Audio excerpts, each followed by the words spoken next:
Hello, class.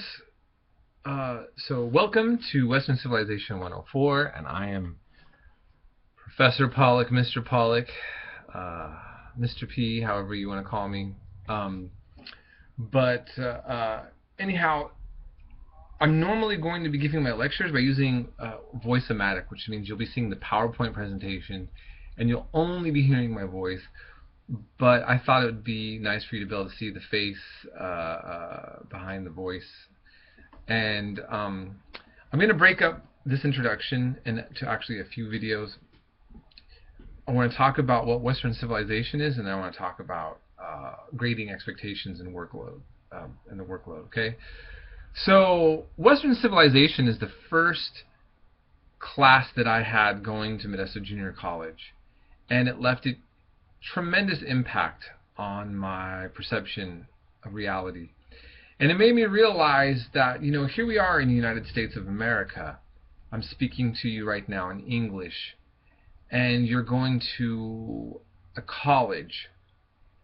These all, like the language that I'm using, the institution that you're going to when you're going to a college, and what you expect that to give you and what you expect to get out of it.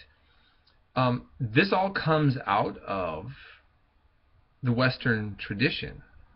And now, with globalization, much of the world is truly westernized. It might not be that easy or clear for you to kind of still understand what the difference is. Well, let's just take the Middle East as opposed to the Middle West, right? Saudi Arabia, how their country is governed, they do things different than we see through the Western tradition, right? Because that's a little bit easier to show. North Korea does things very different from the Western tradition. But at the same time, let's look at North Korea. It's a communist state.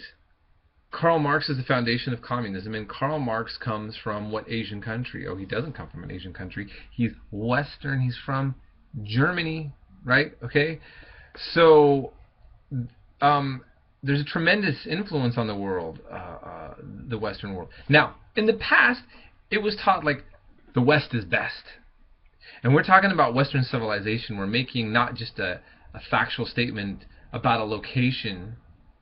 But we're really trying to say, hey, you want to see where the world's really at? You want to see history in the making, how great it is?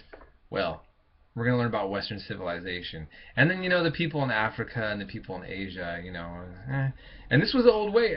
Hegel, who really had a huge influence on the modern concept of history. He was a German philosopher. He claimed that China had no history, India had no history, essentially, to him, for the most part. I mean, he marginalized them. Well, we don't look at it that way anymore. So when we're talking about the West, we're talking essentially about the European and American legacy kind of combined with maybe, sort of with Australia and mainly Europe, European legacy on the rest of the world. But it's not a history of Europe, because the Western legacy actually takes in a legacy that comes from the Middle East, the Mediterranean world. Okay, and we're going to learn about that. We're going to start we're going to talk about Egypt and Mesopotamia. What does that have to do with the West? Well, there's certain things that developed in societies that we call civilization, and they emerge out of these parts of the world, and they become incorporated into eventually what we are going to call Western civilization. Instead of trying to answer that all for you now, it's something that we will go over in the process of this course.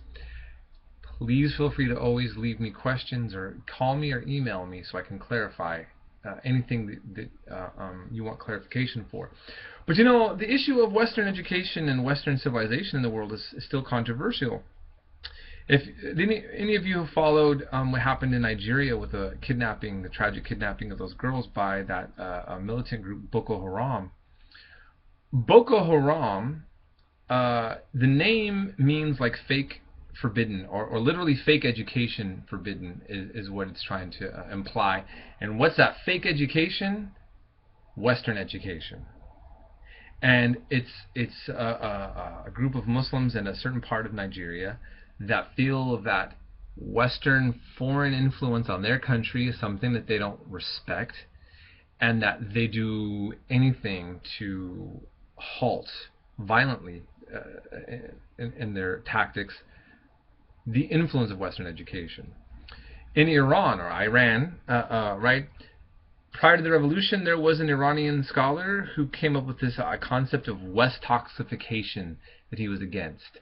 And this idea that people in places such as Iran were intoxicated with ideas of Western learning, which at the expense of their own cultures. And this would be seen as a problem. Now it's interesting, the Ayatollah Khomeini, who took power and created an Islamic State in a very new way that even Islamic history never saw.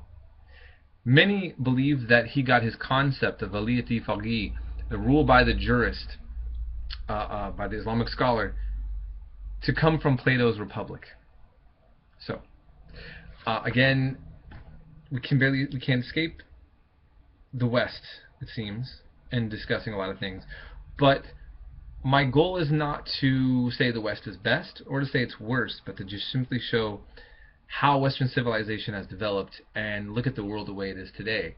I'll let you make the moral judgments on that, whether these things are for the better or for the worst. But these are facts on the ground, and here we are. So that's mainly what I want to say about just the expectations of this class. And so again, any questions and clarifications, please communicate with me. I'm more than happy to make things more clear.